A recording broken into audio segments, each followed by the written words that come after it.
Hello 12th standard students, இந்த quarterly எக்ஸாமுக்கு நெடுவினால என்னென்னலாம் நம்ம முக்கியமா படிச்சுட்டு போகணும் அப்படிங்கறத இப்போ நான் உங்க கூட ஷேர் பண்ண போறேன்.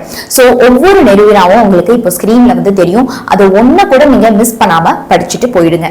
இப்போ நெடுவினா எல்லாத்தையுமே லாஸ்ட் மினிட்ல நம்ம மனப்பாடம் தான் பண்ணணுமா அப்படின்னா கிடையாது. அது வாய்ப்பும் கிடையாது. அது நம்ம படிச்சபடி மனப்பாடம் பண்ணா நமக்கு மறந்தும் போயிடும். அதுக்கு என்ன பண்ணலாம் அப்படின்னா அதுல இருக்கக்கூடிய கீ பாயிண்ட்ஸ் எல்லாத்தையுமே நீங்க நோட் டவுன் பண்ணிக்கோங்க. அதுக்கப்புறமா அதை புரிஞ்சதை நீங்க எழுதுறீங்க அப்படின்னாலே கண்டிப்பா நமக்கு மார்க் வரும். அப்படியே HSL எழுதணும் அப்படிங்கிற ஒரு அவசியம் கிடையாது. இப்போ இந்த நெடுவினாவுடைய PDF உங்களுக்கு வேணும் அப்படின்னா நம்ம சேனலை சப்ஸ்கிரைப் பண்ணிக்கோங்க. சப்ஸ்கிரைப் பண்ணிட்டு அந்த கீழே ஒரு வீடியோ நான் ரிலேட்டட் வீடியோல கொடுத்திருக்கேன். அந்த வீடியோவை கிளிக் பண்ணி அதோட டிஸ்கிரிப்ஷன்ல நான் PDF லிங்க் கொடுத்திருக்கேன். நீங்க டவுன்லோட் பண்ணிக்கோங்க. அதுல குருவினா, சிறுவினா, நெடுவினா எல்லாமே இருக்கு.